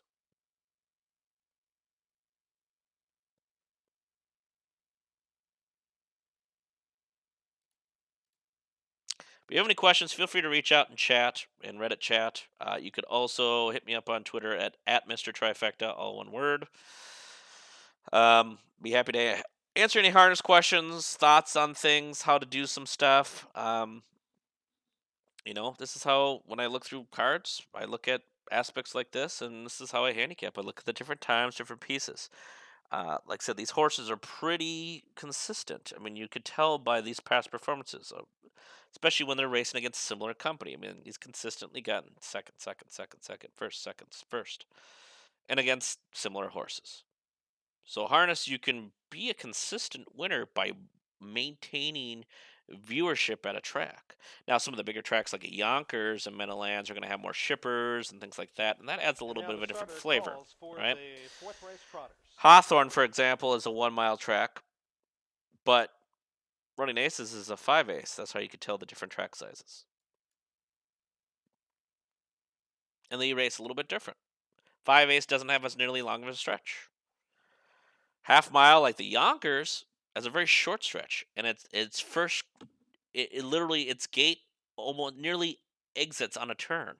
So in places like Yonkers, who coincidentally does not have banking turns, certain tracks like 5/8 will have very much banking turns, easier for horses to maneuver.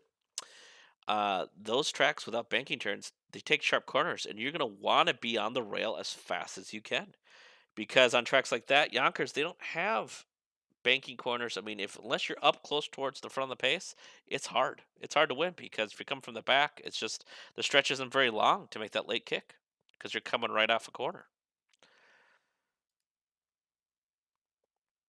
This is almost ready.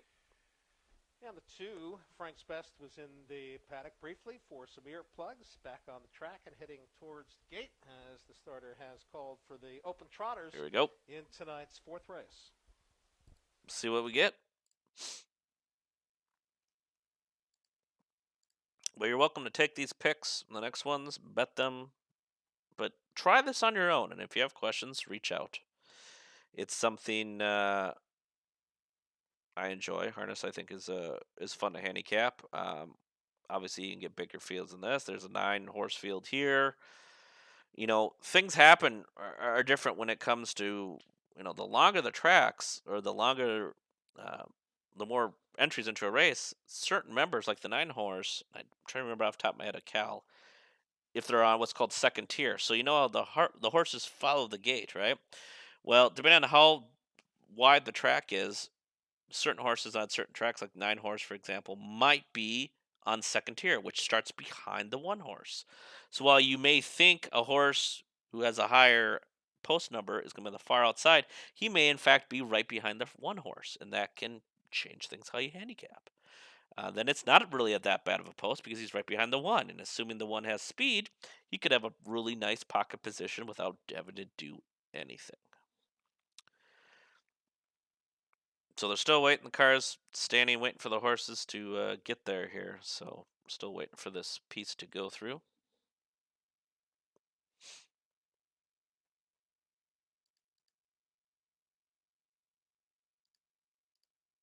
And we'll see if our horses do get there.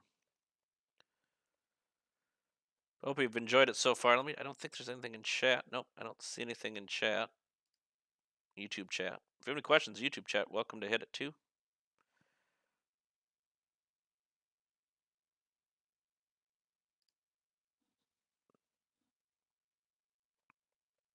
Scroll up to our picks here.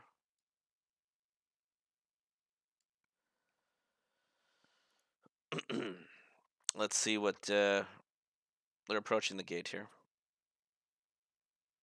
They're finally getting their work together. So odds are 1 is 20 to 1, 2 20 to 1, 3 8 to 1, 4 9 to 1. Our choice, unfortunately, is favorited. 5 even money. 6 is 6 to 5.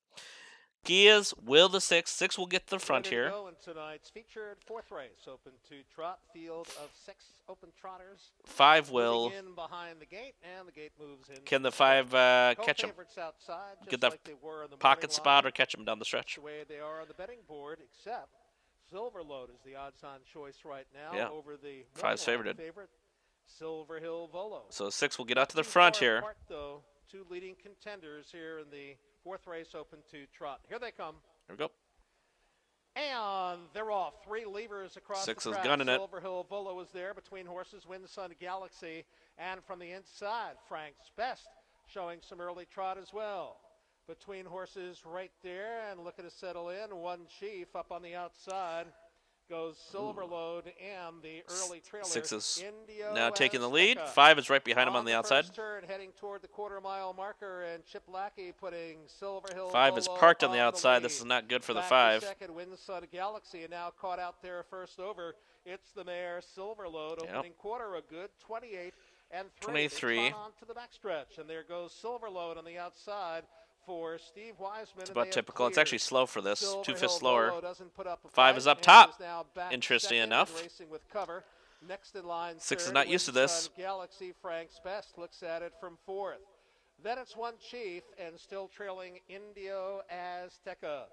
Silverload on an easy lead here as they reach the half in 58 and 4. So after that good first quarter, they It's get a a slow 30 one. and 1 breather in the second It's panel. a slow one. They 5 trot slowed to it the down final turn, to and save energy. Silverload still unchallenged You on see the 5 and lead, 6 are now pulling but away a little bit. Silver Hill Volo has the leader in his sights. Racing third, but gapping right now. They're gapping Windsud right now Galaxy. from 5 and Frank's 6. Best is next in fourth, underway from fifth. One Chief about 5 lanes Comes off One the Chief. lead. Still at the back, Indio Azteca. They've got to come and catch Silverload. She leads the field by 3/4, and that time not recorded on the board in the stretch. It is Silverload Silverload by a is a length and a half. length and a Silver half. Hill Ooh, Volo here on the comes 6 outside though. will try to gun her He's down. trying. It looks like it's a two-horse affair. Silverload digs in. Silver Hill Volo on the outside is trying, but Silverload is holding Silverload. sway, and that There it trotting is. there gets the job done. Silverload in front, a length back. Silver Hill Volo second, then a gap of 5 or 6 back to One Chief and Frank's Best, 157 and 1. So 5, 6, and 3, folks. So our 5 horse did win. Coincidentally, he took it to him right out of the gate here at the right after the first quarter. Took up above the 6 and never let go. Showed it well.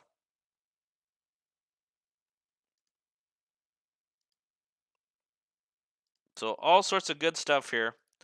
Hope you enjoyed listening to that here. We do, like I said, I have the 2 other picks here, 6, 2, and 4 on the race number 5. And 6, I have 6, 4, and 2. Does anyone have any questions? Kind of call it out for questions here, and we'll call it here for at least this evening. We could do a full card. One of these maybe next time we'll do. I'll sit down. We'll hammer out a full card quick, go through it, see what happens. Pair of wins so far. Not the greatest of prices, but all we can do is pick the winners, right? Can't pick the prices. Any questions? The unofficial order of finish in tonight's fourth race is on the board. The unofficial winner, number 5, Silverload. Second, the 6, Silver Hill Volo. Third was the 3, One Chief. And fourth, the 2, Frank's Best. 5, 6, 3, 2 is up. So Hold the all last tickets call for until the questions race here. We're is seeing, official. waiting in chat. See if anyone wants to hit it up.